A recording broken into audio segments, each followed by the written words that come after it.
From the crack of dawn, Michael, hauling himself up from the sagging, uncomfortable couch tucked away in the corner of his run-down shack, set off with his usual determined stride toward what he considered his personal territory. This dilapidated shack, where he now spent every night, sat right on the outskirts of the city landfill in a forgotten corner of Detroit, Michigan.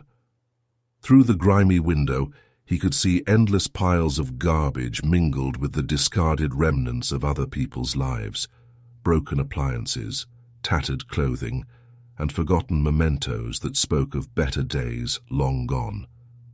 Every morning, he ventured out into that chaotic landscape, scouring for something of real value that might, as he fervently believed, completely turn his fortunes around and give him a fresh start. This landfill operated under its own unwritten laws, and it was surrounded by countless tales of treasures unearthed amid the refuse. Folks around town whispered about lucky scavengers who had stumbled upon lost cash, rare jewelry, or other valuables carelessly tossed aside by their previous owners in moments of haste or forgetfulness. These stories fueled Michael's drive and kept alive his flickering hope that he too would one day uncover something priceless that could lift him out of his despair. The idea that a single discovery could pull him from the depths of his current misery refused to let go of him. He often daydreamed about prying open an abandoned old suitcase, only to find it stuffed with bundles of money or heirloom gems mistaken for cheap costume pieces. In his mind's eye, it represented a golden ticket to a brand new existence, free from the hardships that had defined him for so long. Yet years of relentless searching had yielded nothing but disappointment. Day after day he pulled from the heaps only worthless fragments, shattered dishes, splintered furniture, or worn-out items that had long since lost any utility or appeal. Still, his optimism endured, for Michael harbored his own secret aspirations that kept him going. He stubbornly clung to the belief that luck would eventually knock on his door, even if it wasn't today, tomorrow, or even next month. And then, one fateful day, as Michael rummaged through the debris in search of anything worthwhile, his eyes locked onto a peculiar object. He froze in place, his breath catching in his throat. There, amid the drab grey mounds of trash, lay a vibrant pink suitcase that stood out like a beacon in the gloom. For the first time in ages, Michael's heart skipped a beat with genuine excitement. The item seemed oddly out of place, almost as if it had been deliberately planted there rather than discarded. He approached it warily, a surge of long-forgotten anticipation washing over him like a wave. Michael had become acquainted with the harsh realities of landfills long before he ended up living on the streets.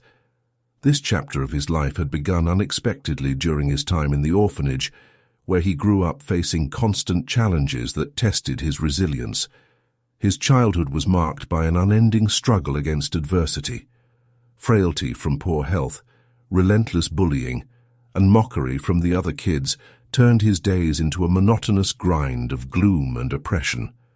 Moreover, he never had any true friends, and the isolation often felt unbearable, like a weight pressing down on his young shoulders.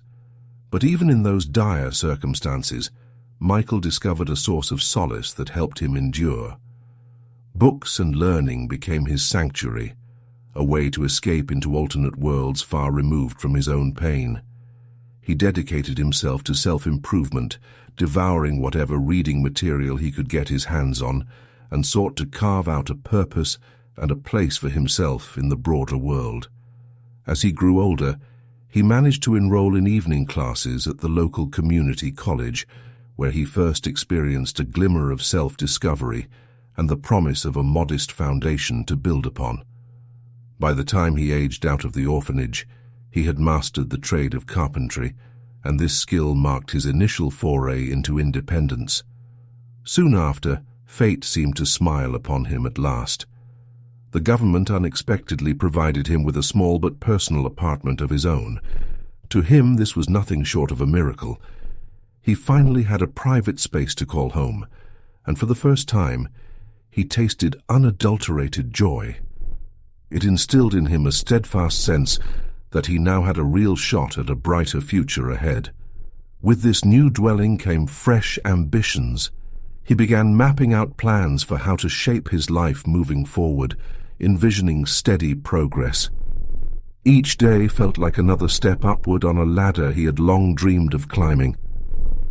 About 6 months passed, and another delightful surprise entered his world. Michael met a charming young woman who happened to be his neighbor in the apartment building. She was unassuming and kind-hearted, and their conversation started naturally, evolving over time. He took things slowly, allowing their relationship to blossom at its own pace, infusing his routine with newfound warmth and light. Within a year, their bond had grown so strong that they decided to take the plunge and get married. Michael could hardly believe how swiftly happiness had arrived, leaving him stunned by the positive shift in his circumstances. His wife became not just a loyal partner, but also a pillar of confidence, as if his spirit had finally found shelter and serenity. The prospect of building a family gave him a renewed purpose and drive, motivating him to strive for improvement every single day. All that remained was to find reliable friends to fill the lingering void in his social life. True companionship had always eluded him. He yearned for a genuine circle of friends to complete the picture of his emerging world. However, connecting with people proved difficult for Michael, and forming new acquaintances even more so. Eventually, so-called friends entered his life, fellow laborers he encountered at his job site. These were straightforward blue-collar workers who knew no relaxation beyond knocking back drinks after their shifts ended. Michael quickly fell into their routine, spending evenings with them, hosting gatherings, even on weekends. Before long, his home turned into their regular hangout spot, where booze flowed and chatter extended into the early hours. This became an almost daily occurrence. Immersed in these parties and the company of his newfound buddies, Michael seemed to completely overlook his wife's presence. The ties of marriage loosened as the drunken revelry stretched on, transforming their home into a den of constant commotion. But one night, amid yet another boisterous gathering, his wife mustered the courage to intervene.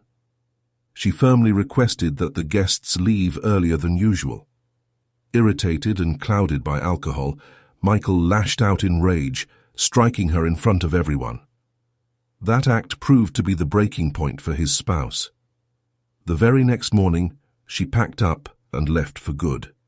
Yet Michael barely registered her departure. He convinced himself that life was fine as it was, surrounded by what he saw as true friends who accepted him unconditionally. However, things unraveled rapidly from there. Chronic absences and lack of focus at work led to his boss deciding to fire him. Not only did Michael stop showing up on time, but when he did appear, he half-heartedly fulfilled his duties, just eager to be left alone. Jobless and penniless, he turned to desperate measures for survival. He soon recalled his old knack for foraging useful items from the dump. At first it was merely a supplement to get by, but it evolved into his full-time existence, prompting him to relocate there entirely. As he sank deeper into the dreary routine of sifting through trash heaps, the apartment he once cherished came under threat. Debt collectors from the housing authority visited more frequently, demanding payment for overdue bills. One day, in a drunken haze and weary of their persistence, Michael signed a dubious document without bothering to read it. Afterward, he abandoned his apartment and fully embraced street life, leaving his past behind and diving into a harsher reality. Now discovering this unusual pink suitcase buried in the pile of unwanted junk, Michael felt a spark of hope ignite within him. This time, he was convinced he'd unearthed something truly valuable that could alter his life forever. The suitcase appeared childish, utterly incongruous in such a setting. Good Lord, could there be gold inside? With his heart pounding, Michael unlatched the suitcase and beheld a beautiful doll dressed in an elaborate, ornate gown. But something about it caught his eye, an odd cord protruding from the doll's mouth, which seemed entirely misplaced. Disheartened, Michael assumed he'd stumbled upon yet another useless trinket, but curiosity compelled him to examine it more closely. Upon closer inspection and palpation, he detected something firm concealed within the plastic throat of the toy. It felt like a rolled-up bundle. His pulse quickened, and with trembling hands, he inserted his grimy finger deeper into the doll's mouth. His expression transformed instantly, eyes welling up with tears of elation. He was certain he'd finally found the treasure that would reshape his destiny. What Michael uncovered, however, was not the anticipated hoard of riches or hidden cash, but a simple, folded piece of paper adorned with childish scribbles. The initial letdown hit him like a punch, yet an inner voice urged him not to discard it outright. The slightly crumpled sheet still intrigued the man. He peered intently at the uneven script, straining to decipher the letters. And soon the words came into focus, sending a chill through his veins and causing his heart to race with alarm. At the bottom of the paper was today's date, and in a shaky child's handwriting was a message that filled Michael with bone-chilling dread. "Please help me. A strange man kidnapped me. I'm in house number 16 on Maple Street, in the old garage behind the house. It's cold here, and he's going to throw away all my things. Please save me." Barely finishing the lines, Michael felt goosebumps ripple across his skin. His mind raced to comprehend the implications, but his body was already in motion, propelling him toward the nearest source of aid. His eyes brimmed with fear, and he didn't glance back, aware that every second counted. Realizing time was of the essence, Michael dashed without hesitation to the closest police station. It was already late evening, and no one else knew of this terrifying discovery. Bursting into the station out of breath and handing over the note, he was greeted with unexpected words. "This is unbelievable. We finally have a lead." But as Michael crossed the threshold of the police station, he wasn't met with immediate understanding. One officer cut him off sharply. "Well, look who it is," caught red-handed. "Get straight to the cell, punk. Don't block the doorway." No matter how Michael tried to explain that he was there to report something crucial, his pleas were drowned out in the chaos. The officers were preoccupied with a recent incident involving vagrants robbing a convenience store, so they were rounding up anyone who looked suspicious without question. They escorted Michael to a holding cell, where he endured a long, chilly night, agonizing over the child who might be waiting desperately for rescue. Come morning, they released him. The note he had found continued to haunt his thoughts. Could the child truly be in such peril? The doll, now resting on his worn mattress back in the shack, seemed to mock him with its glassy stare, a stark reminder of the child's plea. Finally, Michael resolved to take action himself. He had to locate that house, no matter the risks. The journey proved arduous. Hunting down Maple Street, house number 16, took several hours of wandering through unfamiliar neighborhoods. At last, he arrived at an aged structure that resembled more of a neglected barn than a proper home. Something about its appearance immediately stirred unease in him. Lights flickered inside the building, and a car was parked outside the garage rather than inside. A clear realization pierced Michael's mind. If this was accurate, the child could be inside, alone and vulnerable. Gathering his courage, he sneaked onto the adjacent vacant lot. Hiding in one of the empty rooms there, he pondered his next moves. Lost in these thoughts, he unwittingly drifted off to sleep for the first time in forever, on a warm and soft bed, enveloped in an odd sense of calm. The next morning, Michael awoke with a clear plan in mind. The roar of an engine roused him.